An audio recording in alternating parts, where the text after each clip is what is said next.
libertad, igualdad, propiedad y seguridad. Estos cuatro son los principios individuales del liberalismo.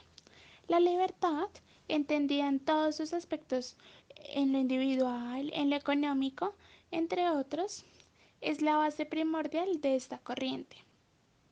El bien común y el fin último para la sociedad liberal es la felicidad, la cual, según esa ideología, es inalcanzable sin libertad.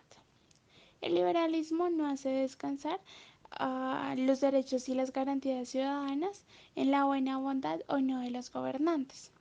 Si hay una concepción política, filosófica, que promueve intelectualmente con mucha fuerza la institucionalización de las reglas, de la conducta y del rigor en el debate público y en el ejercicio del poder, es precisamente el liberalismo.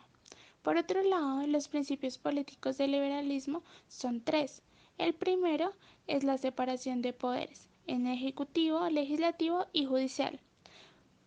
En segundo lugar, la Constitución, como el conjunto de leyes que rige la vida del país y la presencia de un gobierno representativo.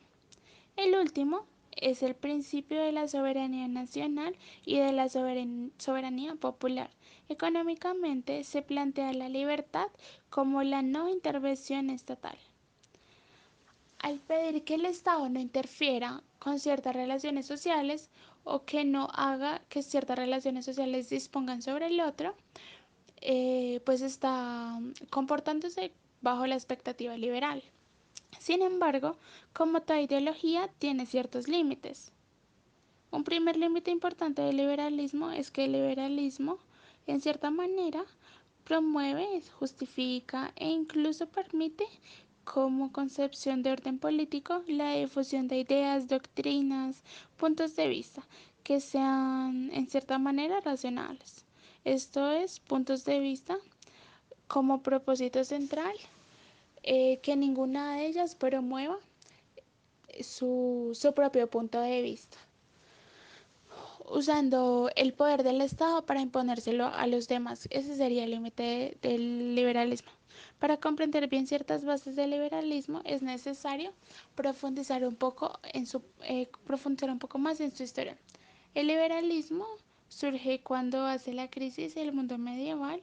Es el rasgo más resaltante de la modernidad, en el entendido que en la modernidad el hombre cobra protagonismo de sí mismo y empieza a ser objeto de los estudios.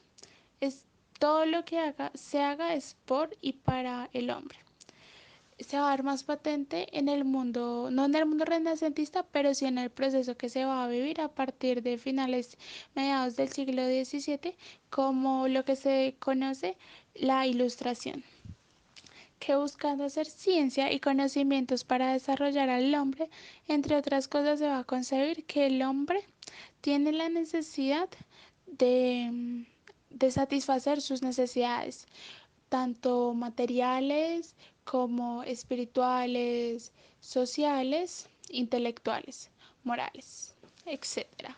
Esto significó entonces un desarrollo económico de las filosofías como madre de todas las ciencias para dar explicación a estas cosas que el hombre venía haciendo para sí mismo.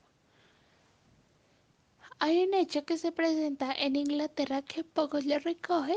Hacia mediados del siglo XVII se da la llamada Revolución Inglesa y los ingleses, más allá de cortarle la cabeza a Carlos I y que se impone una figura tan fuerte como Bolívar, hacia 1856 se va a producir lo que se conoce como la Revolución Gloriosa, y es que Guillermo I de Orange se impone como rey en Inglaterra y él va a respetar las libertades de los varones.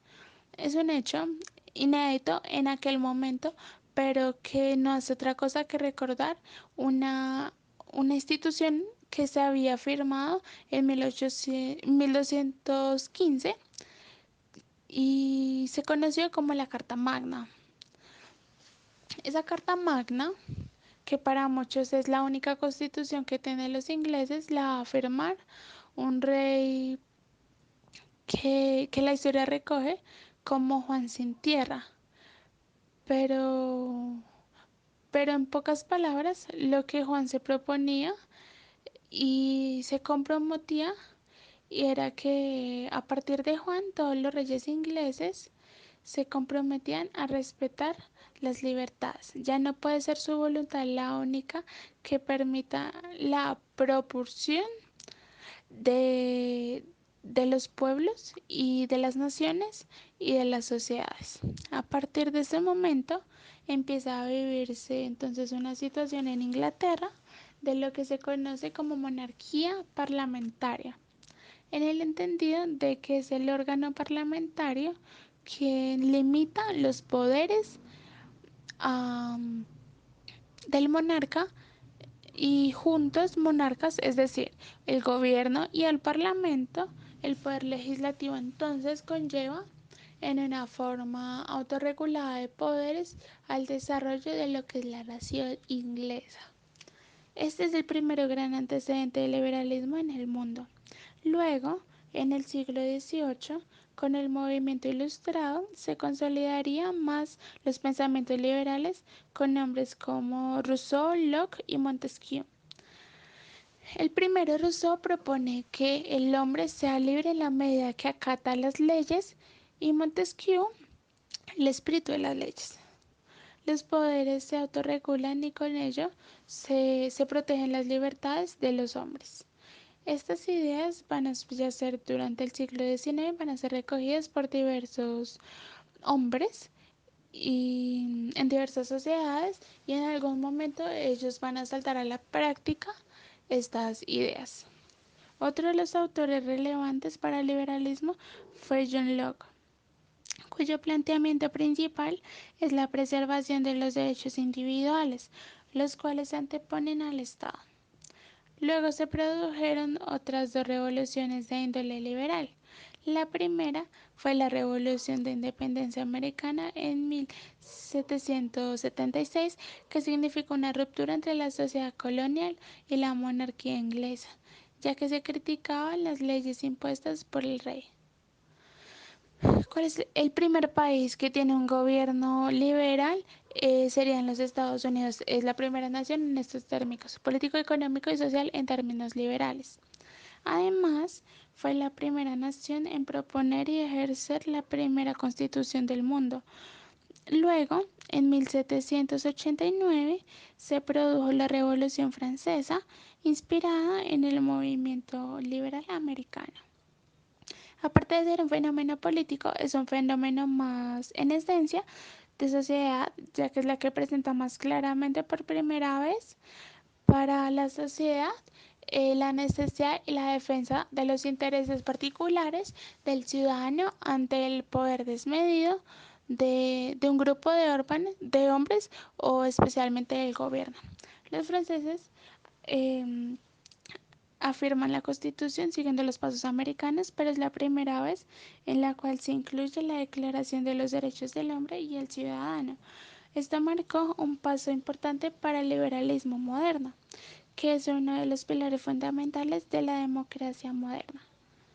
El liberalismo no es común a cualquier régimen político. Es no común, es necesario, fundamental en cualquier régimen que quiera ser reconocido democráticamente por los países del mundo.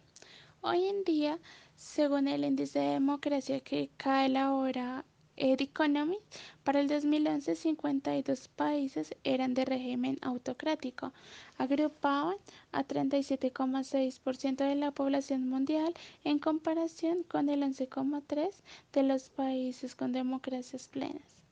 A pesar de que existen organizaciones internacionales en las que participan la mayoría de ellas, como la ONU, en la cual se les incita a seguir parámetros liberales esenciales como los derechos humanos, aún hay quienes debaten si el liberalismo es el camino correcto a tomar.